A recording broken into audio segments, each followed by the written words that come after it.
from the beginning, because there's a good chance you're not going to know what I'm talking about unless you follow boxing. So what I do is I'm what they call a hardcore boxing fan. I cover every single major fight live. I use the music because a lot of times I do my videos late and I got to keep myself hyped up. So give me a little bit of time, relax. Everybody, welcome to T Street Controversy Live.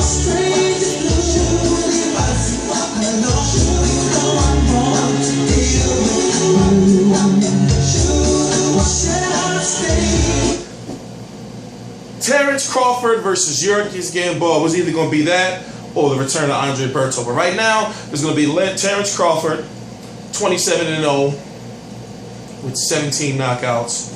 WBO 135-pound champion versus Ray Raymundo Beltran, who was owed a title shot. But see, here's what happened.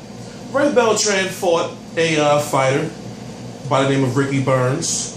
He went overseas, over to Europe to fight Ricky Burns. It ended in the draw where Ricky Burns ended up getting his jaw broken, and Ricky Burns' career has been in jeopardy since. You got Ray Beltran, who was the co-feature of the Manny Pacquiao versus Timothy Bradley 2, on pay-per-view. But then you got Terence Crawford fighting Yuriorkis Gamboa in Omaha, Nebraska, of all places, and we're going to talk about that. You got a fighter, a humble fighter, a fighter who's African American, a fighter who's not out there cursing and with the strippers and with all the bling bling. He's a humble dude, and to see someone like that fill up an arena the way he did, and he's doing it again because the fight is happening on November the 29th, 2014. It's happening in the CenturyLink Center in Omaha, Nebraska. So he's got a fan base in Nebraska where he can fill up his own arenas. And it's lucrative for fighters to come there because you can sell the tickets, and also the ratings are pretty high. He's an exciting fighter.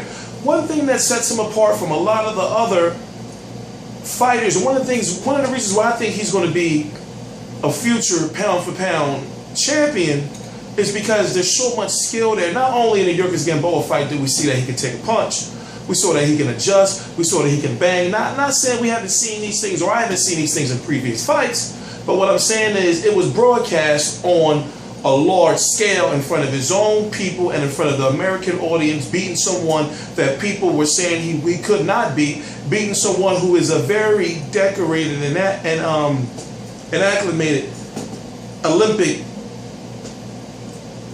Yuriorkis Gamboa is good. Yuriorkis Gamboa is really good. What I'm talking about, if you look at his amateur record and his resume, and when it comes to Cuban boxers, as far as being, brought up like in boxing as if they're in the military, Yuriorkis Gamboa was supposed to be the future at one point in time. After all the time off, but see, Gamboa always had a problem when he gambled.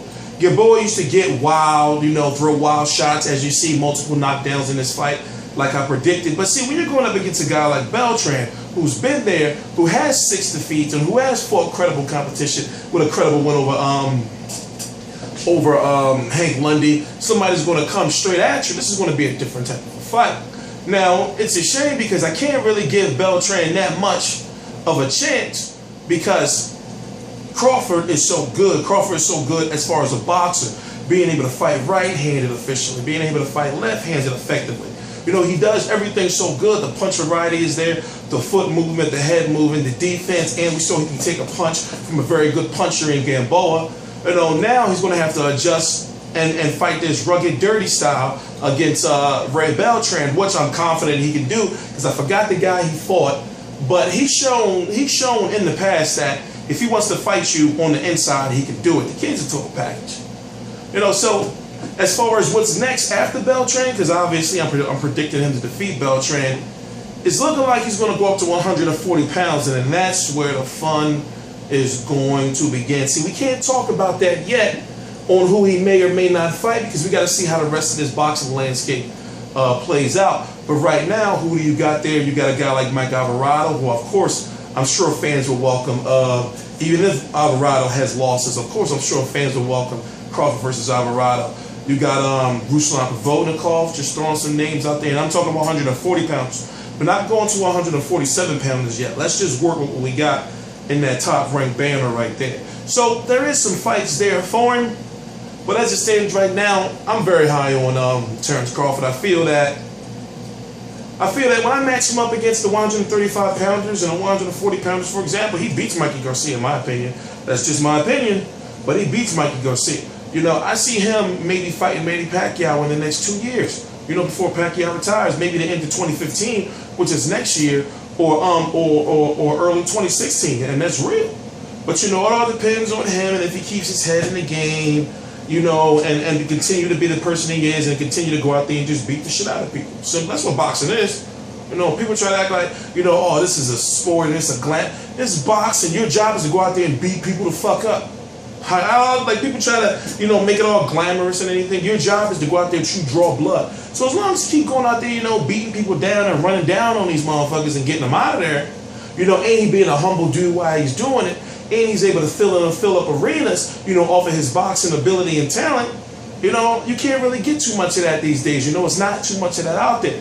But once again, I cover every single major fight live, all your boxing news. See, listen, before, people used to say, this guy just gets up here and talks about boxing and he doesn't have no sources. We got a website right there below, Real Combat Media.